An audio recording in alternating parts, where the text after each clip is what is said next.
Prezadas senhoras e senhores, participantes, boa noite. Sou o professor Alex Neri e serei moderador deste webinar. O Programa de Capacitação das Empresas em Desenvolvimento, procede FIA, tem o prazer de iniciar a série de webinars intitulada Gestão Empresarial, Covid-19, Desafios Empresariais. Essa série de webinars tem como objetivo abordar assuntos práticos de gestão de empresas e instituições em sintonia com os desafios decorrentes da Covid-19. O Procede FIA, Programa de Capacitação da Empresa em Desenvolvimento da Fundação Instituto de Administração, é um núcleo de excelência na gestão empresarial, reconhecido nos campos da educação executiva, da consultoria e da pesquisa. Com a realização da série de webinars, o Procede FIA agradece o apoio das seguintes instituições: a ABAD, Associação Brasileira de Atacadistas e Distribuidores de Produtos Industrializados; ABUS, Associação Brasileira de Lojistas Satélites; a CSP, Associação Comercial de São Paulo, Distrital Sudeste; e Rotary de São Paulo Saúde. No webinar de hoje, o professor Alfredo Castro abordará o seguinte tema: o papel dos líderes após a crise global, especialmente no contexto das empresas e instituições. O professor Alfredo Castro atua na FIA há 20 anos. É consultor empresarial, coach, conselheiro certificado pelo IBGC, palestrante internacional, autor de 12 livros sobre temas de gestão, como liderança, storytelling, gestão do conhecimento, negociação e vendas. Baseado em Miami e São Paulo, possui uma agenda multinacional e atua como diretor executivo da MOT Trade and Development, uma empresa de consultoria com sedes em Miami, Estados Unidos, e São Paulo, Brasil, que detém uma carteira de grandes empresas internacionais desde 1995. Reconhecido pela comunidade internacional de T&D como um dos principais profissionais da indústria global, é um dos mais conhecidos nomes em modelos inovadores de desenvolvimento de talentos, em metodologia de aprendizagem, desempenho e desenvolvimento de pessoas no local de trabalho.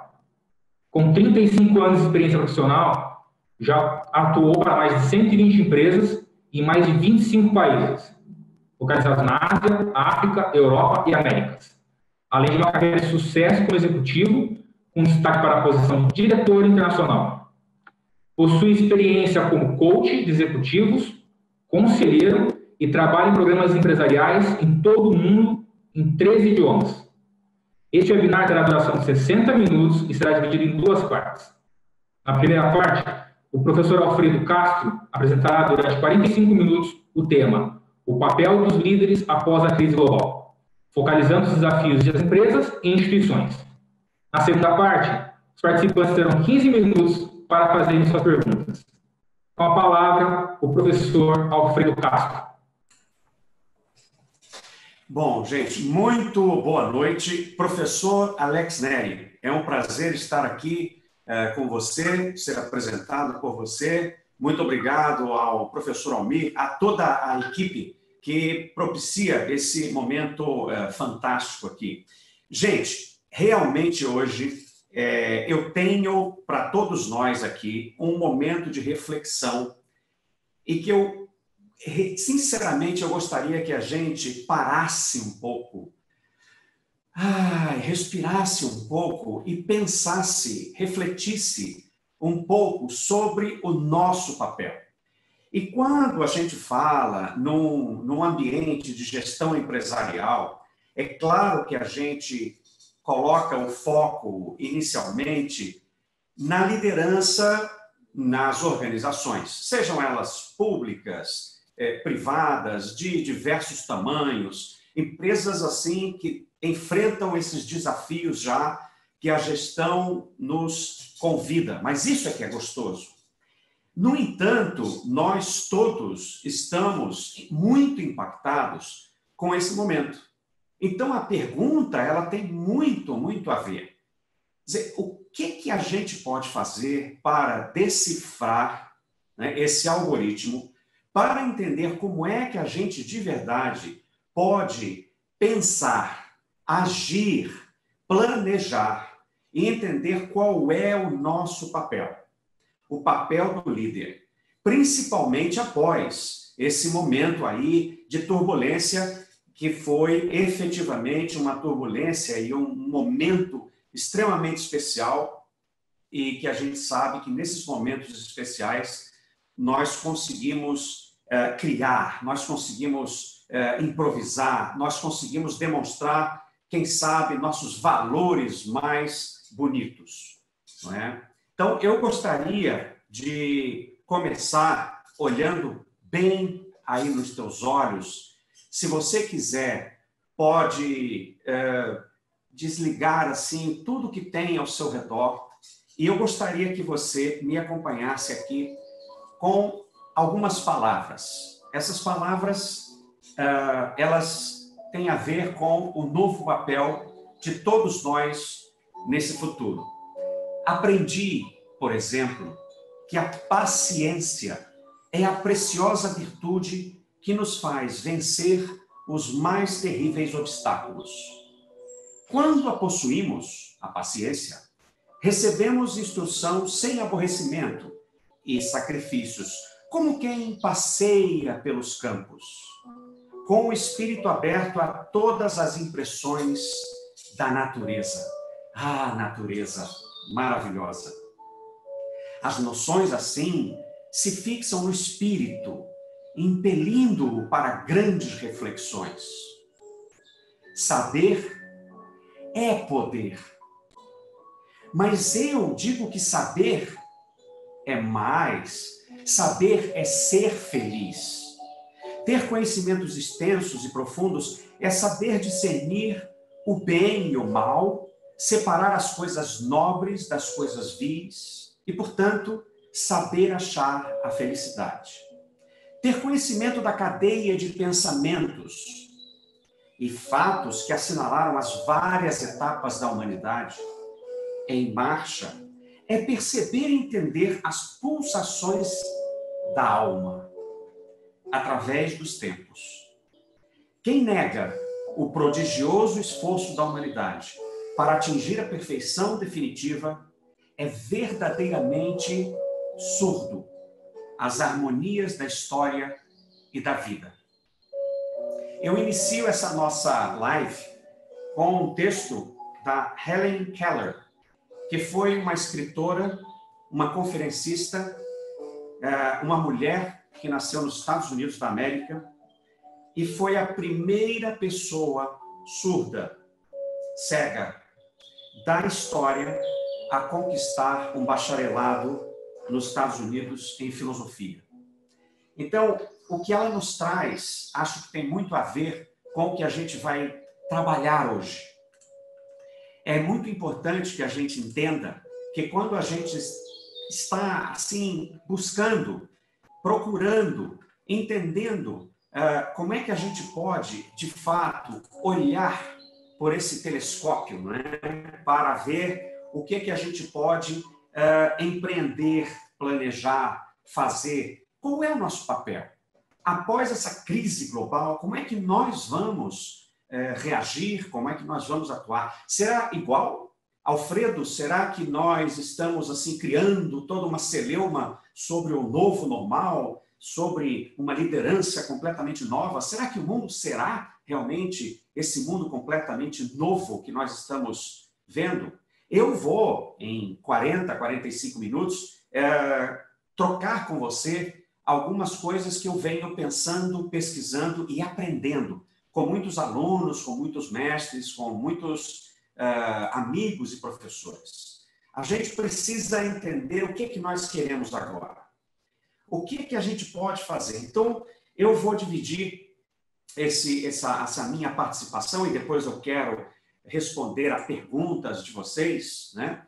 Porque como a gente está no momento de mudança, então a gente pode ter a certeza de que essa mudança que a gente deseja, a mudança que você quer, ela está nas decisões que você toma. Se é assim, eu quero te dar uma base, eu quero fazer um alicerce para que essas decisões, né, possam te levar realmente à mudança. Mas é interessante porque quando a gente pensa no mundo, por exemplo, da Helen Keller, que nos abrilhantou com esse texto para que a gente pudesse se inspirar nessa live de hoje, nessa reflexão nossa aqui, a gente pensa que ela era uma pessoa que tinha competências maravilhosas, lindas. E graças a uma professora que ela teve e que a apoiou o tempo todo, ela, apesar do silêncio que ela ouvia, ela conseguia encher esse mundo de palavras, de sons que eram muito mais do que pronunciados pela boca. Por isso que realmente o silêncio significa mais de 1 milhão de pensamentos. E é uma coisa curiosa, porque hoje é dia 7 de maio. E eu não sei quantos de vocês sabem, hoje é comemorado o Dia do Silêncio. E esse Dia do Silêncio, eu acho que ele nos leva a refletir, né? E eu adoro, assim, aprender com os meus filhos. A Natália mora no Canadá, em Toronto, e o Marcelo mora em São Paulo. E o Marcelo é artista plástico e me ensinou muitas coisas sobre essa obra de arte aí, o grito. E tem uma coisa muito curiosa, porque o grito, ele representa, de fato, um ser humano num momento de angústia, né, de profundo desespero. Mas você poderia perguntar, Alfredo, por que começar com o grito? Né? Eu vou te explicar. O grito, ele foi feito há muitos anos, mas em 12 de fevereiro de 94, ele foi roubado. E apesar de ter sido roubado, ele foi recuperado, graças a Deus, exatamente no dia 7 de maio daquele ano, há exatamente 26 anos. Então, esse grito, né, é o grito que nós estamos dando. Então, como é que eu planejei, como eu armei, como eu me posicionei para que nosso tempo aqui seja altamente produtivo? São 3 pilares, tá? No primeiro pilar, nós vamos abordar como é que o papel do líder, como é que o líder pode, de fato, se colocar bem, como é que o líder pode encontrar saídas para um momento em que ninguém sabe, em realidade, ninguém sabe por que nós chegamos a esse ponto, como nós vamos sair desse ponto e como será o amanhã. Entretanto, não é? Como a gente viu com a Helen, eu sempre lembro do Lenine. Enquanto todo mundo espera a cura do mal e a loucura finge que isso tudo é normal, eu finjo ter paciência. O mundo vai girando cada vez mais veloz. A gente espera do mundo e o mundo espera de nós. Então, o que o mundo espera de nós é que cada um de nós, como líderes, a gente, então, se encontre, que a gente coloque a máscara de oxigênio na gente primeiro, não é? Fazendo aí uma metáfora com aquele speech da aviação, em que a gente precisa, quando vai voar, entender como é que vai usar a máscara, porque no ambiente pressurizado pode ser que falte oxigênio. Então, esse primeiro pilar vai ser muito importante, porque eu vou trazer reflexões a respeito do papel do líder. O segundo pilar é o que vai acontecer?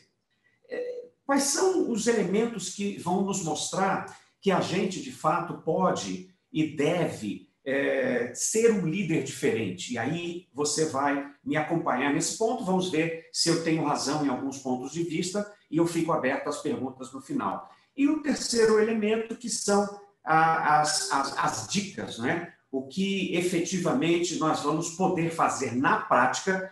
Quem me conhece sabe que eu adoro discutir, conversar, aprender, filosofar. Mas eu divido sempre o meu dia em um terço e um terço. Um terço para filosofar, um terço para amar as coisas da vida e as pessoas ao nosso redor, e um terço para a gente entender o que a gente deve fazer. Então vamos lá. Vamos ver qual é o papel do líder, como é que esse sistema de crenças ele pode efetivamente nos ajudar a gente entender o que vem pela frente. Tem uma coisa muito interessante dentro desse papel do líder que tem a ver com o que, de fato, cada um de nós percebe como o nosso papel. O que é um líder, não é? E nessa grande pergunta que, nossa, como eu dou aula de liderança há muitos anos, nessa grande pergunta sobre o que vem a ser um líder, o líder é diferente. O líder, por exemplo, ele já nasce pronto, Será que nós teremos muitas diferenças com as novas gerações, graças a Deus, entrando no mercado de trabalho exatamente nessa hora? Então, depois, o professor Alex Neri, ele vai conduzir o nosso fórum de debates, mas eu gostaria, sim, de propor, então, a primeira grande reflexão, a primeira ação para cada um de nós. E qual é essa reflexão? A reflexão vem do seguinte: eu tenho 2 irmãos e os 2 irmãos escolheram uma profissão linda. E eu tenho vários outros amigos que também têm a mesma profissão, eles são pilotos de avião. E o comandante Eduardo Castro, que deve estar voando nesse momento, ele me ensinou outro dia uma coisa interessante. Olhem para essa cena que eu projetei aí. O que está acontecendo? A gente olha para o céu e vê ele encoberto de nuvens, não é? Nuvens pesadas. E o Eduardo, que é meu irmão, comandante, ele me disse o seguinte, ele disse assim, sabe, quando a gente tem esse treinamento, a gente tem que decolar, tem que levantar voo, tem que confiar muito na equipe que está conosco, nosso copiloto, mas a gente precisa confiar numa coisa muito importante, que é na nossa intuição de que lá em cima, depois que eu ultrapasso as nuvens, eu reencontro o sol. Eu acho que o líder, ele nesse momento, ele precisa fazer isso. Ele precisa ser um piloto de avião que tenha a crença de que após a crise nós entraremos numa era de muita incerteza, mas de muita oportunidade. E é aí que os verdadeiros líderes vão se destacar. Por quê? Porque eles conseguem ver o que ninguém mais está vendo. Então, o que eu te provoco, o que eu peço para que você faça nesse momento é entender o que é que ninguém está vendo. Veja o que ninguém está vendo. Eu vou te dizer que, na prática, há mais de 10 anos, e eu faço parte lá de um grupo de estudos global, não é, como um especialista em storytelling, liderança, mudança. Eu tenho acompanhado periodicamente há 10 anos o Fórum de Davos. E quem me conhece sabe que eu falo muito deles, dos estudos, do que se debate, etc. Agora, tem uma coisa muito importante. Esse problema que nós estamos enfrentando, isso já estava no mapa de voo há muito tempo, meus amigos, tá? Nós, e até eu vi que estava na nossa convocação, existe um ponto que é assim, estudos comprovam que existem 10 grandes riscos nesse momento que podem afetar a economia global, e um desses 10 riscos é exatamente uma possibilidade de uma pandemia. Pronto, aí estamos nós.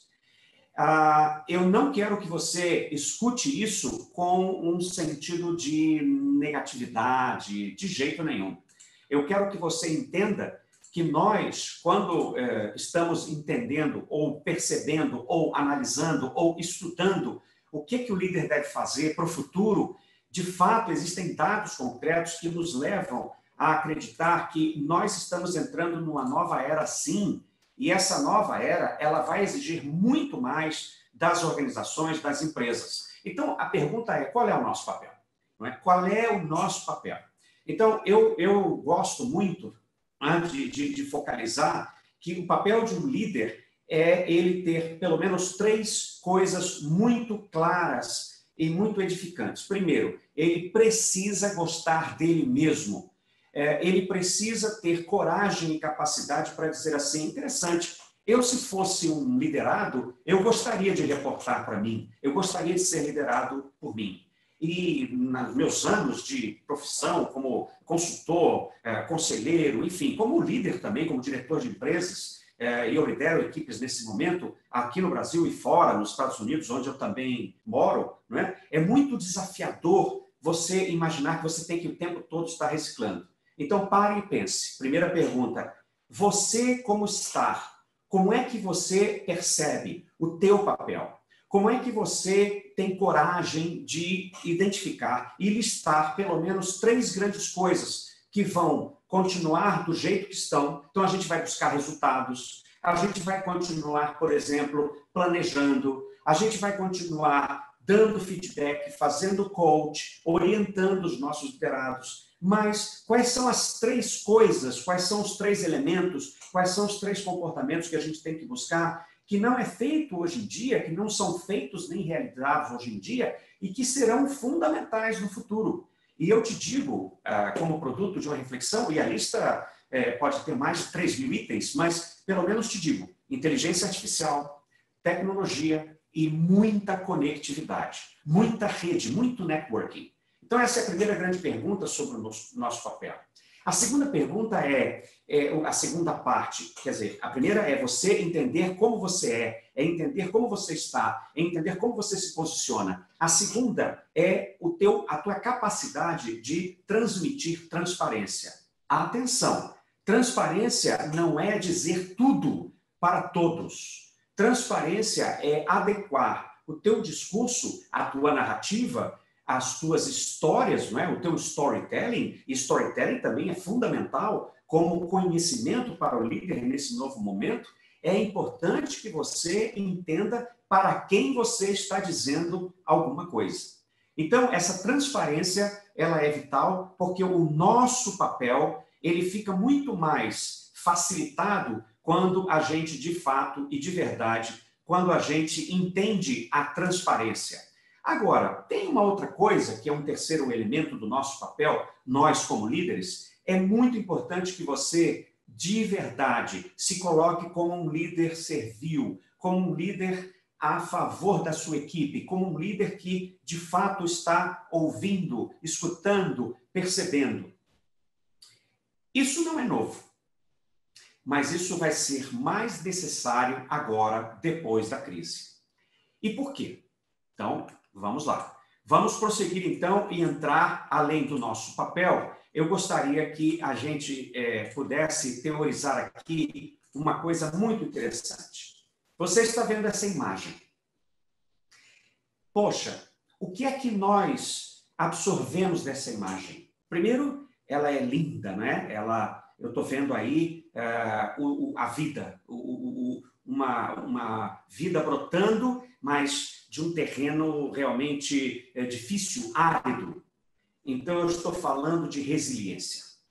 Então, o segundo grande pilar que nós vamos trabalhar é com a resiliência. E eu tenho que te mostrar, tenho que te contar a história de uma pessoa, que é o Vanderlei Cordeiro de Lima, que foi um atleta, e essa foto aí é ele correndo na Maratona de Atenas. Você sabe que a maratona, ela é uma prova tão emblemática que de todas as provas, todas são importantes, mas a maratona, ela é considerada assim o grande finale de uma Olimpíada.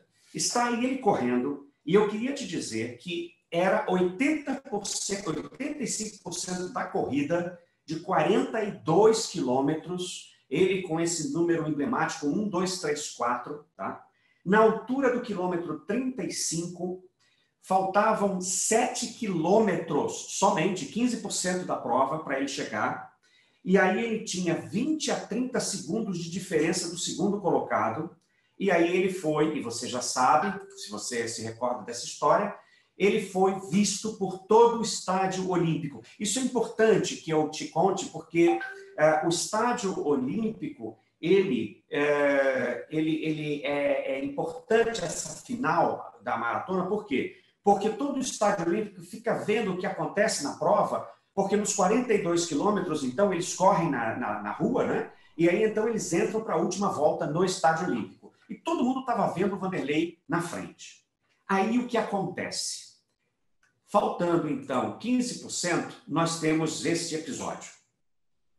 Um fanático, que eu nem quero citar o nome dele, porque isso não importa, agarra e tenta impedir o primeiro lugar na prova a chegar. Com isso, ele perde alguns segundos, mas ele perde uma coisa muito importante, a concentração. É como se a gente pudesse fazer uma metáfora, e eu amo metáforas, porque eu adoro histórias, não é? É como se isso aí fosse aí a crise, não é, do coronavírus, digamos assim, impedindo você, que é um líder que está correndo para o final, e aí você, infelizmente, tem esse problema. Bom, o Vanderlei, ajudado, graças a Deus, por ótimos cidadãos gregos, principalmente esse senhor da foto, ele escapa e ele continua. Apesar dele continuar, olha a expressão dele, já não é a mesma.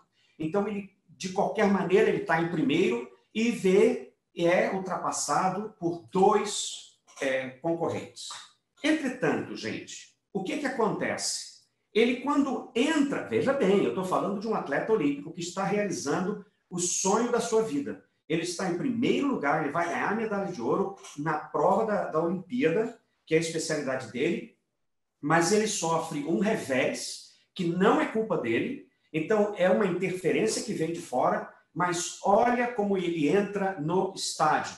Então, o italiano que ganhou, que eu até tenho que falar o nome dele, que é o Stefano Baldini, e o segundo que ficou, que é um norte-americano, que é o Mad Kefredzik, eles dois ultrapassam e eles entram primeiro no estádio olímpico sobre os aplausos das pessoas. Quando Vanderlei, que era o terceiro lugar, entra no estádio olímpico, o estádio olímpico fica de pé, aplaudindo, ovacionando Vanderlei. E ele, nada de tristeza, ele faz aquele gesto do aviãozinho que ficou assim, né? E acabei de falar de avião, e ele pega a bandeira do Brasil e ele comemora. Depois ele relaxa, ele cai em si. Esta foto é muito pouco divulgada. É uma foto que tem um ângulo aqui em que você pode ver bolsas de gelo depois, justamente porque os calos nos pés, o esforço que ele fez no sprint final.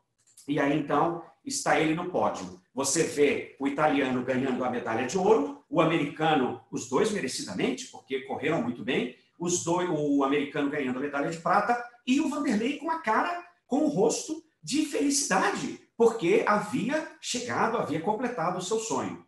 Uma coisa interessante é que depois, então, de todo esse ocorrido, o Comitê Brasileiro ele fez uma petição para que ele fosse homenageado com o que a gente chama da medalha Pierre de Coubertin. Essa medalha ela só foi dada em toda a história da Olimpíada para 21 atletas. E não existe nenhum latino-americano que tenha ganho essa medalha, a não ser o Vanderlei. O que é interessante é que a própria medalha de ouro, que é dada para o primeiro competidor, ela tem menos ouro do que essa. Essa é de ouro maciça. Mas o que é lindo nisso, e você já está fazendo as conexões com o que eu quero te dizer desse líder no novo normal após a crise. Ela é só dada não por causa de um desempenho técnico, necessariamente de um competidor, mas pelas qualidades morais e éticas e a demonstração do mais puro espírito esportivo. Mas eu quero te revelar uma coisa. Eu quero que você acompanhe comigo a carta que o Vanderlei tinha no bolso do seu treinador, do seu líder. E é nesse momento que eu quero que você preste bastante atenção no que ele tinha no bolso.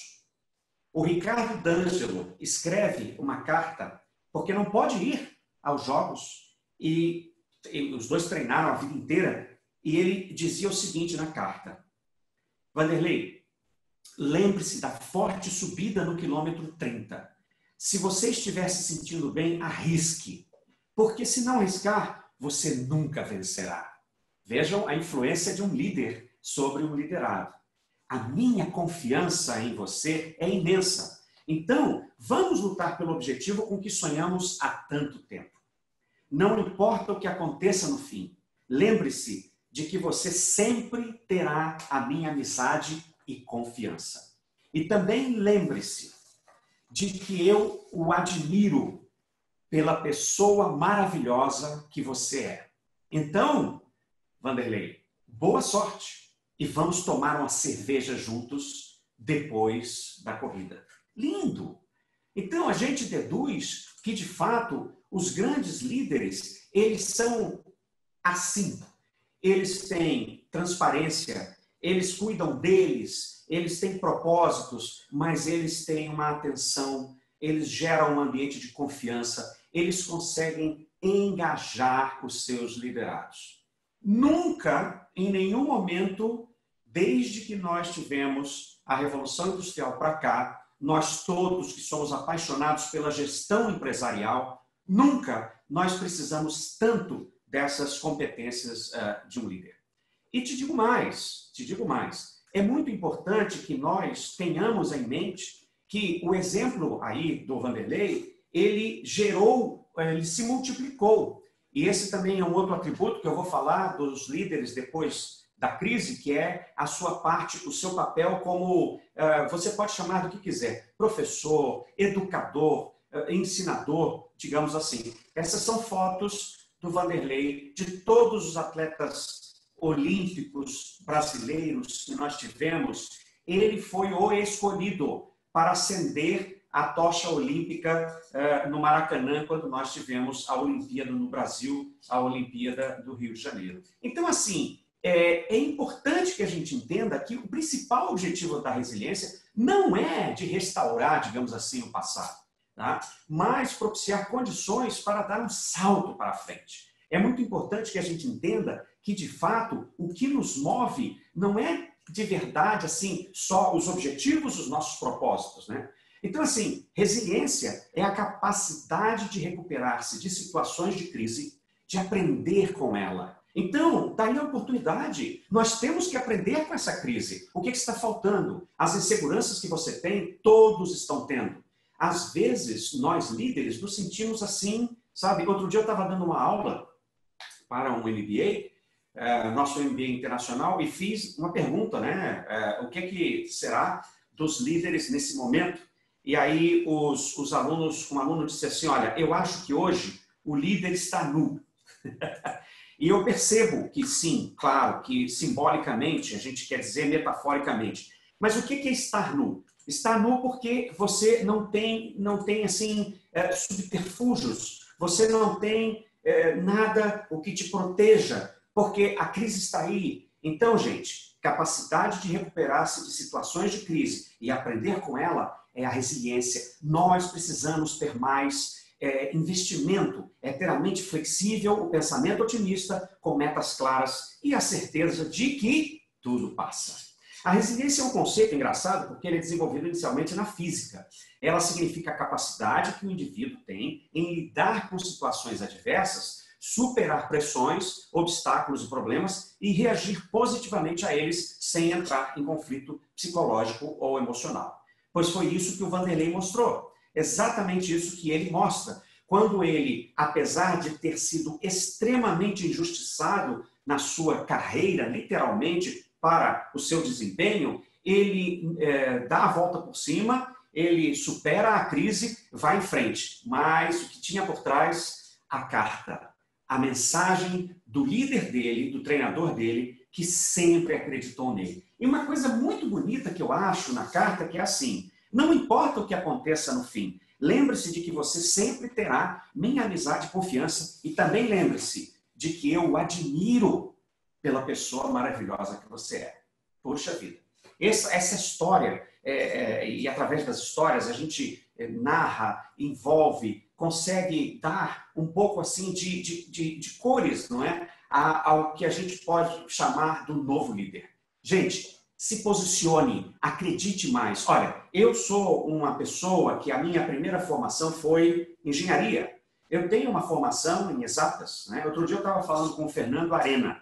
Fernando Arena é meu vizinho, um grande amigo, um grande irmão, né? Esposo da Vera, e eu e Valéria estávamos num jantar com ele. O Fernando escreveu um livro, depois de ler mais de 20 obras do Harari, passando aí pelo Covey, e o Fernando escreveu um livro chamado Rumo a uma Arena Virtual.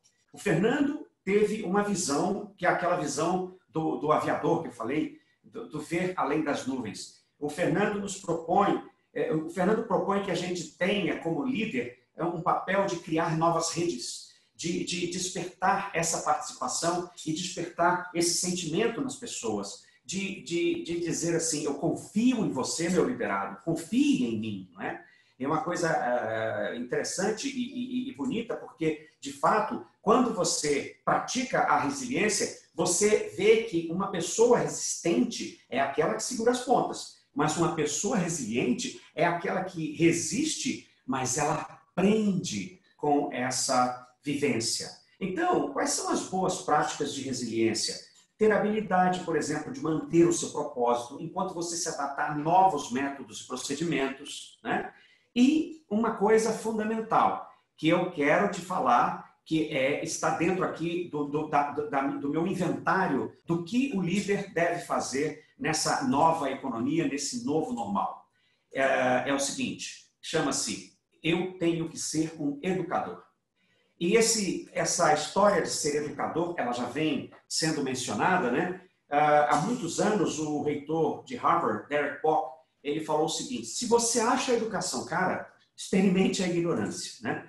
Então, eu acho que com tudo isso que aconteceu conosco, a gente está aí vendo claramente, como diz o Luciano e o José Raimundo Penha, que são meus conhecidos amigos, irmãos de muitos anos, né? Fé e esperança. Mas além da fé e da esperança, você vê que existe um desmando, um desentendimento dos líderes. Por exemplo, o que você vê nesta figura? Esta figura, ela dá a ilusão para a gente de que a gente está vendo talvez uma pessoa, mas ela é composta de várias mãos. Essa figura nos desperta para o que a gente precisa encarar de frente, que é as nossas reações ao processo de mudança.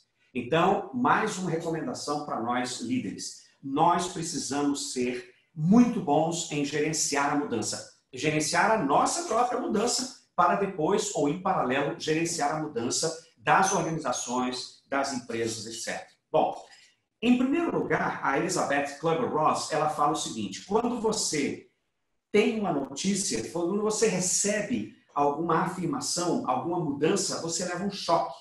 E você tem uma tendência de negar.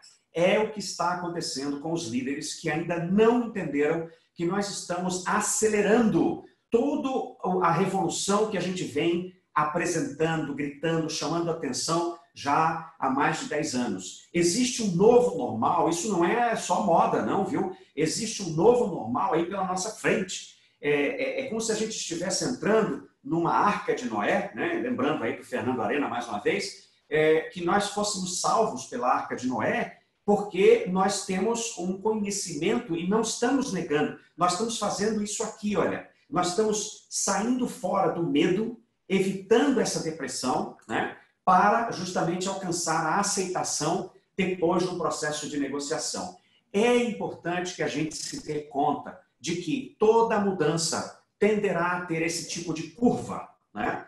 E o líder que souber buscar aquele ponto maior da aprendizagem vai ser o que vai conseguir obter maiores vantagens e mais competitividade nesse mundo que vai ser cada vez mais, graças a Deus, melhorado, otimizado pela tecnologia, pela inteligência artificial, por novos modelos de comportamento humano e novas empresas, né? Eu tenho trabalhado, não quero mencionar nenhuma, mas eu tenho trabalhado com várias empresas dessa nova economia e muitas empresas da economia mais tradicional que têm feito um trabalho muito interessante. Então, a minha recomendação para você, qual é o meu menu aí de recomendação? Nos últimos 5 minutos, antes da gente começar o debate, das perguntas, né, eu queria que você fizesse esse conjunto de perguntas para você de forma honesta. Leve essas perguntas para a sua equipe, leve para os seus colegas, para os seus pares,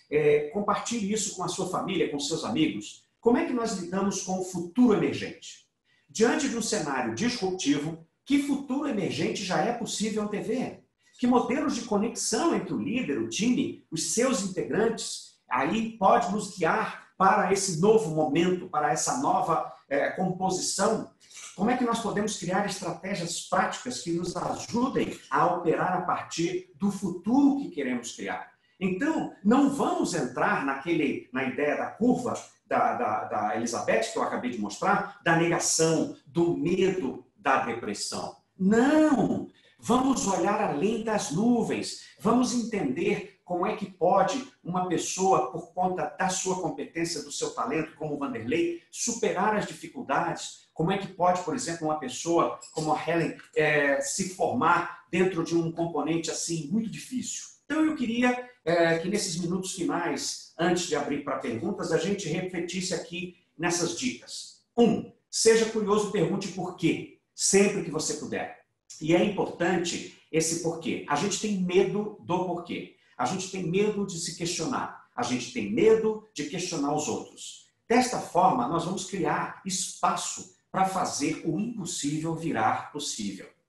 2. Compartilhe suas visões e opiniões. Gente, já era essa questão de que o líder, ele é bom porque ele mantém segredos.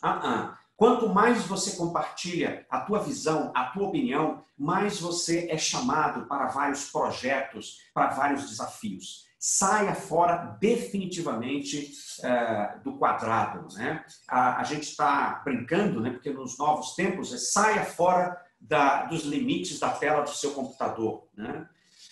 3, seja ágil. Por isso que nós temos tanto Agile Leadership, ou seja, a liderança ágil, para refletir e ágil para decidir. É interessante porque, atenção, hein? O ser ágil não significa ser afobado, não significa atropelar. Adote uma atitude clara com a sua equipe, com os pares, com todas as pessoas ao seu redor, com fornecedores, com clientes. De quê? De abertura, de interesse, de questionamento, de curiosidade. Seja curioso.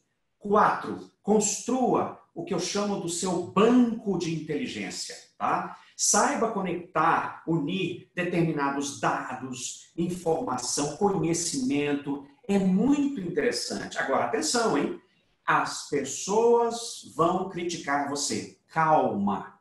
É muito importante que você entenda que esse banco intelectual, digamos assim, ele pertence a todos nós. E está aí o Big Data para nos mostrar que todos nós podemos nos beneficiar exatamente do compartilhamento das informações e dessa valorização de sabermos tudo a todo tempo e a todo momento. E 5, diversifique o seu círculo de influência. Qual foi a última vez que você foi tomar um café, fez aqui uma live com uma pessoa, por exemplo, que você não conhecia? Qual foi a última vez que você, de verdade, se embrenhou por uma área, por assistir um debate, um café filosófico? Qual foi a última vez que você abriu um livro exatamente de algo que você não entende? Então, como é que você pode manter essa atitude do copo meio cheio? Como é que você pode ir além desse paradigma que limita as suas ideias e criar um novo normal? Olha, nós dois, você e eu, nós somos protagonistas. A gente não é coadjuvante. Então, a gente precisa ir à frente. Eu aprendi muitas coisas e estou para encerrar, Alex, quando estive junto com a Valéria, aí é uma foto minha, visitando em Montreal, no Canadá, há muitos anos. Eu aprendi muito com essa organização, com o Cirque du Soleil. Aprendi competências da inteligência emocional, a autoconsciência, o autocontrole e a motivação. Nunca antes a gente precisou tanto de inteligência emocional para superar a crise. E é claro que de empatia e relacionamento interpessoal.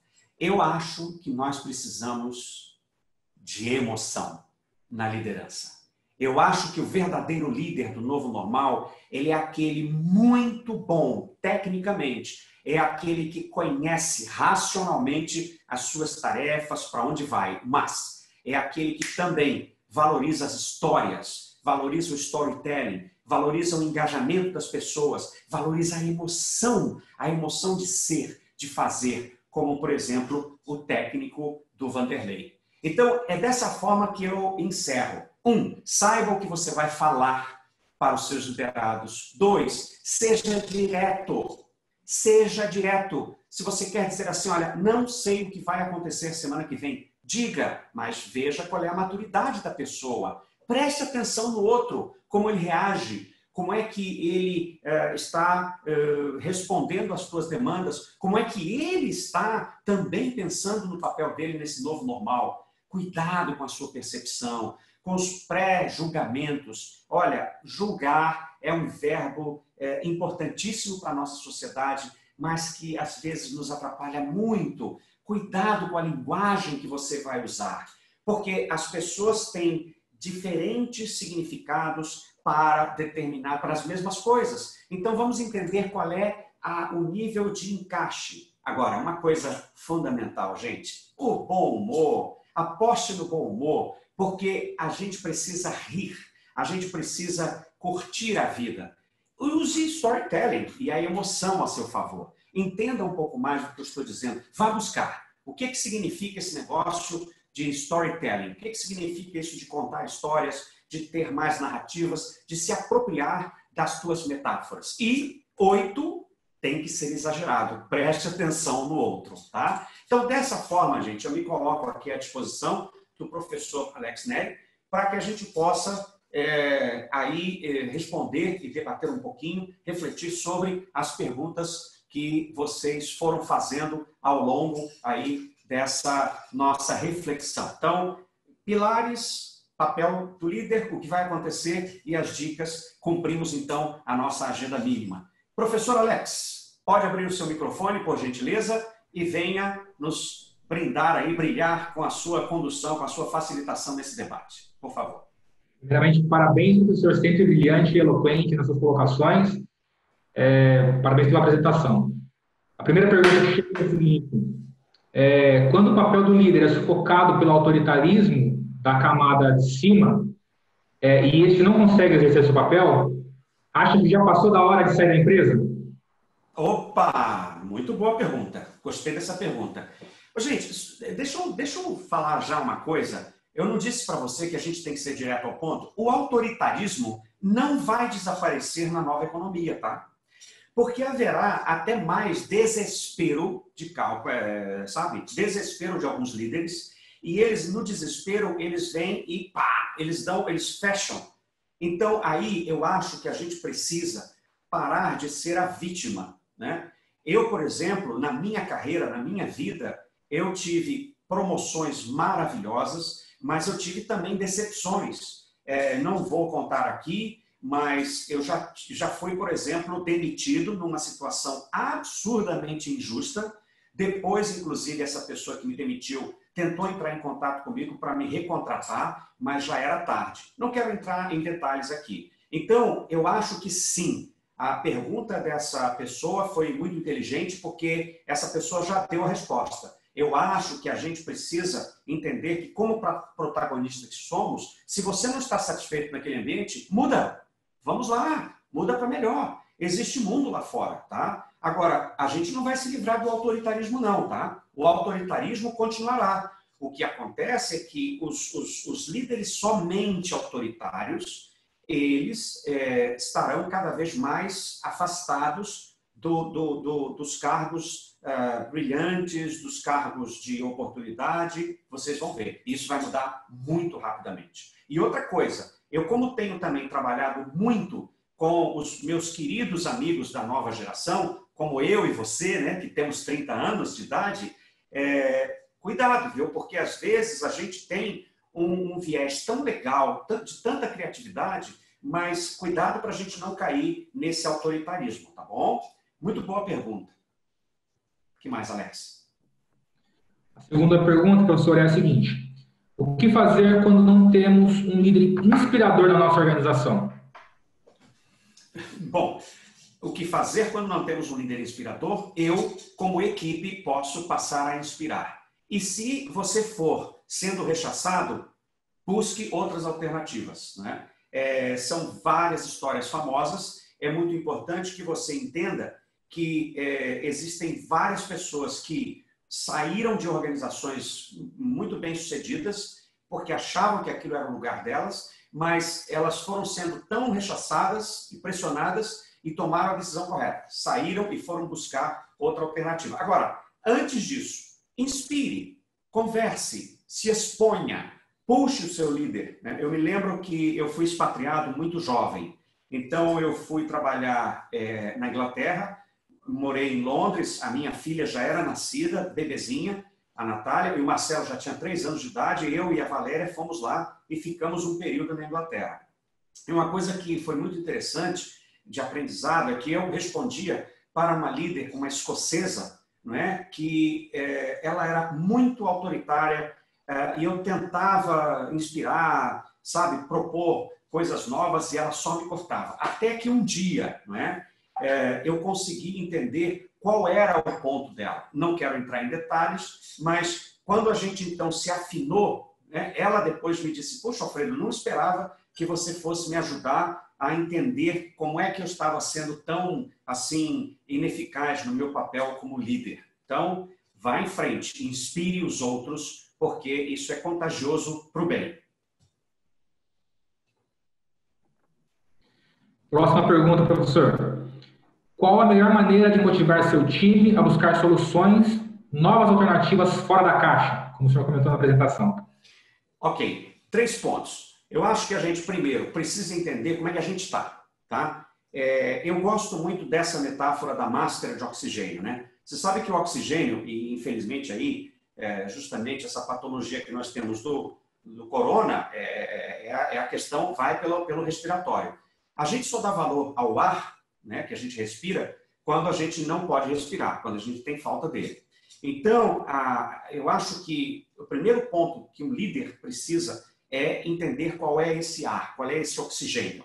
E esse oxigênio primeiro precisa ser colocado nele. Eu já tive uma experiência, eu já estive num avião que despressurizou e caíram as máscaras, e eu coloquei a minha máscara e comecei a respirar normalmente. Eu olhei para as pessoas e vi que as pessoas, às vezes, máscara passando assim na frente, e a pessoa, não sei o que, vou morrer. Quer dizer, às vezes, falta atitude. Então, eu acho que para nós, líderes, a gente tem que colocar máscara na gente primeiro. A gente está a gente está inspirado, a gente está fazendo o que gosta, a gente tem realmente entusiasmo no que faz. Segundo ponto, é importante que você entenda qual é a dinâmica da equipe, qual é a dinâmica de cada um, o que cada um deseja, o que cada um quer. Não julgue, observe, perceba. E terceiro ponto, fale. Vá para cima, não de forma autoritária, mas converse. Entenda o outro ponto de vista, entenda quais são os diferentes ângulos. Assim, você se torna um líder realmente inspirador e um líder que está pronto para esse novo momento depois da crise. Alex. Ainda em linha, professor, com essa pergunta, olhando toda a transformação digital causada pelo Covid, com empresas, escolas, etc., sendo obrigadas a investir fortemente em trabalho remoto, como o senhor vê este mundo novo que se cria? Qual o papel do líder nesse novo cenário? Exatamente. Aí é que está. Muito boa pergunta, viu, Alex? O que acontece, gente? Eu acho que a gente está tendo um choque de realidade, que é o seguinte. Por exemplo, eu e você agora, estamos conectados, tá? Nunca estivemos, talvez, tão bem conectados quanto agora. Então, eu acho que a diferença não foi a tecnologia. A diferença não foi esse meio de nos comunicarmos. Sabe qual é a diferença? É porque eu estou aqui de verdade querendo te passar essa mensagem e você também está querendo de verdade absorver. Por exemplo, eventualmente, poderiam ter outros compromissos ou não estavam tão interessados. Pode ser que ao longo da nossa conferência outros colegas tenham saído. Ok, tudo ok. Então, numa nova realidade, a tecnologia vai permitir novos avanços, vai permitir... Eu viajo muito, né, a trabalho. Então, já morei na Europa, moro um pouco nos Estados Unidos, em Miami, e moro um pouco aqui, me divido entre São Paulo e Miami. Agora, eu já fui muitas vezes à Ásia e à África. E a Ásia me encanta, porque a gente fala muito da China. Cuidado, por favor, com preconceitos. Tenha um pouco mais de calma com esses comentários, eventualmente negativos sobre a China. A China tem feito um trabalho, do ponto de vista de qualidade de vida, de qualidade de informação, de qualidade que você vai ver mais à frente, você ainda vai ouvir falar muito bem da China, mas espera aí, que nós temos outros exemplos. O exemplo do Japão, que é um país que me encanta, o exemplo da Coreia do Sul. Eu visitei uma escola, uma escola básica na Coreia do Sul, isso já há quase 10 anos, num trabalho que eu fiz na Coreia do Sul. E, gente, já havia tudo de tecnologia, tá? Então, a tecnologia veio para ficar, e não só para ficar, veio para potencializar o que a tecnologia não poderá fazer. Se eu ficar aqui parado, e você aí parado também.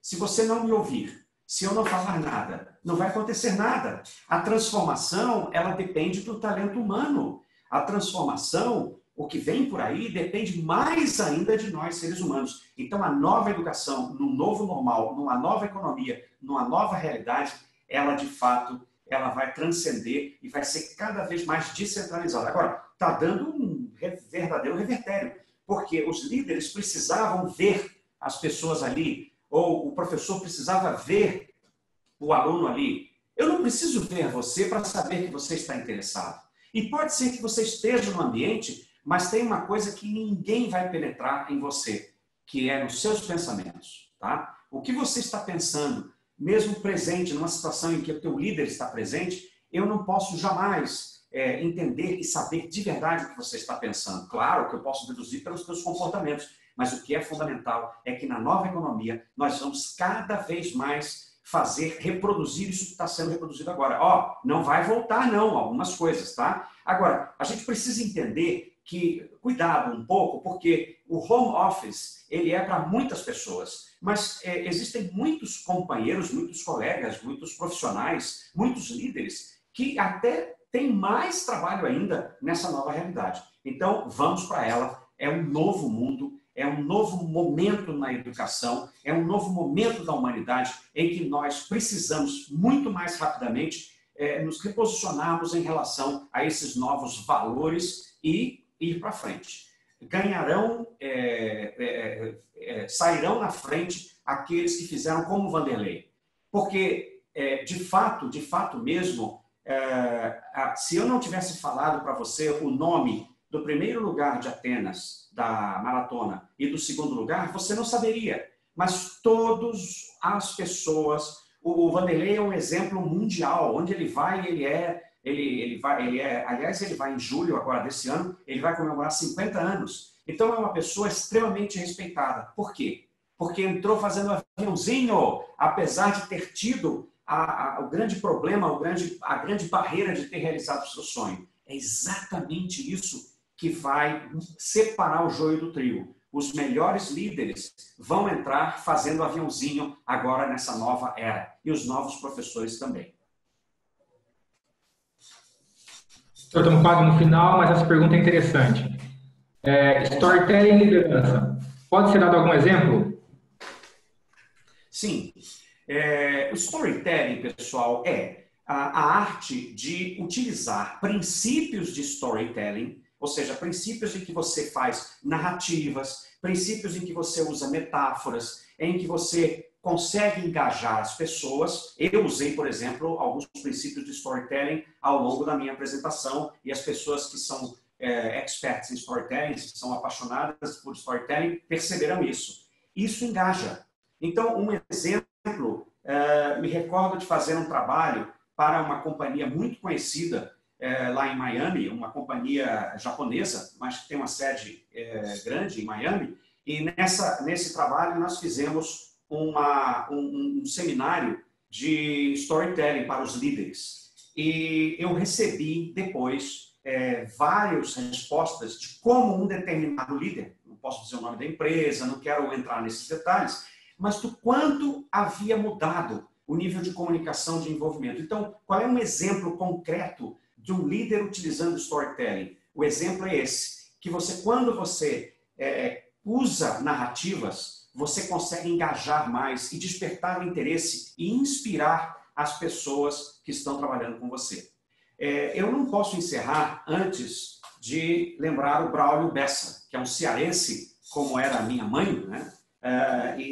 Ô Ceará! Então, eu queria falar duas coisas, Alex. Posso falar? Claro, professor, pode falar sim. Ok, antes de você encerrar, o Braulio, ele escreveu um poema sobre o professor. Então, eu vou ler esse poema, mas eu queria que você escutasse essas palavras pensando no líder. Um líder como professor. Que essa palavra professor não tenha um peso do autoritarismo, ao contrário. Que seja justamente a leveza da pluma de uma pessoa que sabe fazer, no dia do silêncio, uma reflexão. O Bessa fala o seguinte: a força do professor.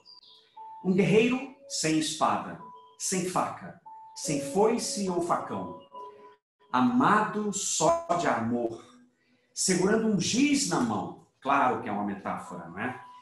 O livro é o seu escudo e que lhe protege de tudo, que possa lhe causar dor. Por isso eu tenho dito, tenha fé e acredito na força do professor.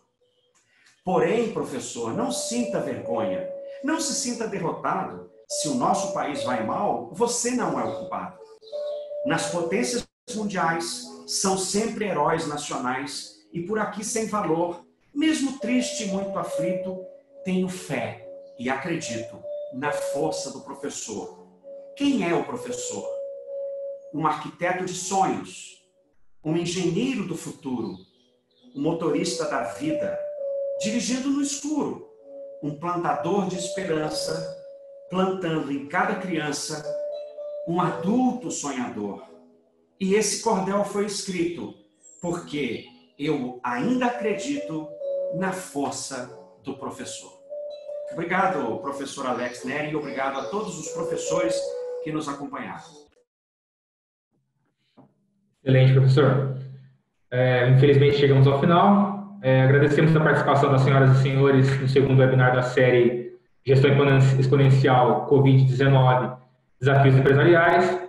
Mais uma vez, agradecemos as seguintes instituições pelo apoio: a ABAGE, Associação Brasileira de Atacadistas e Distribuidores de Produtos Industrializados, ABLUS, Associação Brasileira de Lojistas Satélites, ACSP, Associação Comercial de São Paulo, Distrital Sudeste, e Rotary Clube de São Paulo Saúde. Obrigado, professor Alfredo Castro, pelo conhecimento compartilhado nesse webinar. Agradecemos também à equipe de apoio da FIA Procede, que possibilitou a realização deste evento. Na próxima quarta-feira, trataremos do tema Inteligência Artificial em Tempos de Crise, Desafios Empresariais, com o professor Alexandre Del Rey. Lembramos aos senhores e senhoras que, assim como os anteriores, esse webinar poderá ser revisto no canal do YouTube da FIA, Fundação Instituto de Administração. Tenham todos uma boa noite.